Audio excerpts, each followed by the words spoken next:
अस्सलाम वालेकुम dear students, कैसे हैं आप सब। उम्मीद करता हूं कि आप सब खैर वाफियत से होंगे। तो आज के दिन हम रियल एनालिसिस के रिलेटेड एक क्वेश्चन करेंगे।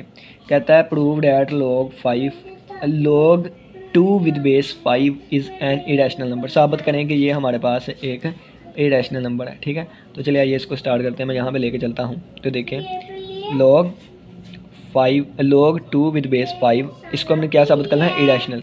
तो इरेशनल साबित मैं इसको कॉन्ट्राडिक्शन से करूँगा, यानी कि अगर मैं इसको सपोज कर लूँ कि ये रैशनल है, ठीक है, तो मैंने इसको सपोज कर लिया है कि ये रैशनल है। ठीक हो गया।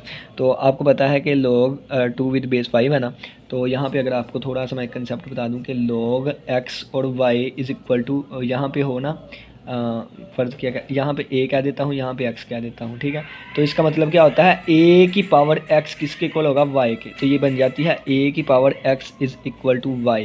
ठीक है, तो बिल्कुल इसी तरह अगर ये चीज़ है तो ये क्या बनेगा, 5 की पावर ये वाली चीज़ किसके इक्वल आ जाएगा, इसके।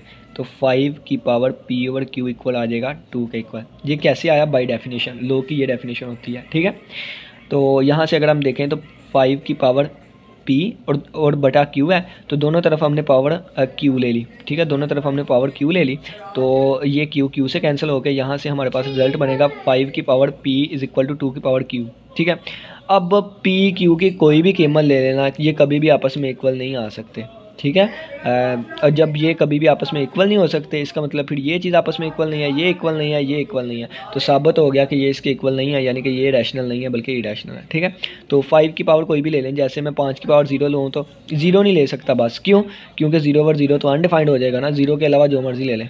1 लूँगा तो 5, 2 लूँगा 25, 3 लूँगा 125, 4 लूँगा 625, 5 लूँगा पावर, तो ये करते जाइएगा आप। 2 की पावर 1 2, 2 की पावर 2 4, 4 2 पावर 4 की पावर, यानी 2 की पावर 2 4 8 बन जाएगा। 2 की पावर 4 जो है वो फिर 16 बन जाएगा, 32 बन जाएगा, 64 बन जाएगा, 128 बन जाएगा, 216 बन जाएगा, 512 बन जाएगा, 1024 बन जाएगा, 2048 बन जाएगा, 4096 बन जाएगा, 8192 बन जाएगा। तो ये देखें तो अगर 5 के पहाड़े में कुछ भी नहीं जाता और 5 का, यानी कि ये कभी भी आपस में इक्वल है नहीं होंगे इनकी वैल्यूज़। तो इसका मतलब ये कभी भी आपस में इक्वल नहीं है, ये कभी भी आपस में इक्वल नहीं है, ये कभी भी आपस में इक्वल है नहीं, ये नहीं है, तो ये रैशनल नंबर है नहीं है, ये क्या होगा फिर, इरेशनल नंबर होगा। ठीक है, अब इसके प्रूफ को यहाँ से देखते हैं हम।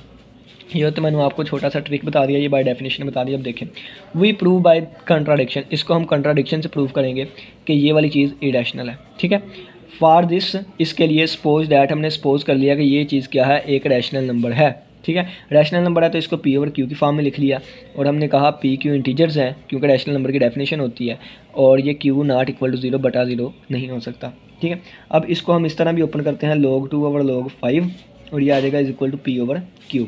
अब ये q उधर जाके मल्टीप्लाई हुआ, q उधर जाके मल्टीप्लाई हुआ तो आ जाएगा q log 2, ये 5, ये इधर आके मल्टीप्लाई हुआ तो आ जाएगा p मल्टीप्लाई बाई log 5। अब आपको पता है कि log के साथ जो भी चीज़ लिखी होगा उसकी पावर में चले जाती है, ये भी इसकी पावर में चला गया, ये भी इसकी पावर में चला गया, तो log 2 और इसकी पावर q आ जाएगा, और log 5 इसकी पावर ये ऊपर जाके p बन जाएगा। ये log से कैंसिल हुआ, 2 की power q is equal to 5 की पावर p आ गया। अब आपकी मर्ज़ी, ये वाली चीज़ इस तरह कर लें या बाय डेफिनेशन ये वाली चीज़ कर दें। यहाँ पे हवाला दे दीजिएगा बाय डेफिनेशन का, और यहाँ से ये वाली चीज़ ऐसे लिख लीजिएगा। ठीक हो गया, आपकी मर्ज़ी, जो सा मर्ज़ी तरीका कर लें। अब 2 की पावर q कभी भी इक्वल नहीं हो सकता 5 की पावर p के, तो विच इज़ नॉट पॉसिबल, ये पॉसिबल नहीं है।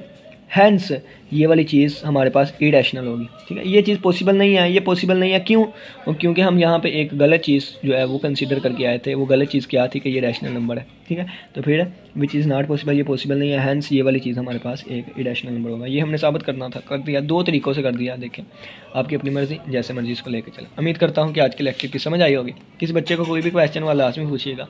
इसी के साथ इजाज़त दीजिए, अपना बहुत सा ख्याल रखिएगा। अल्लाह हाफिज़, अल्लाह निगहबान।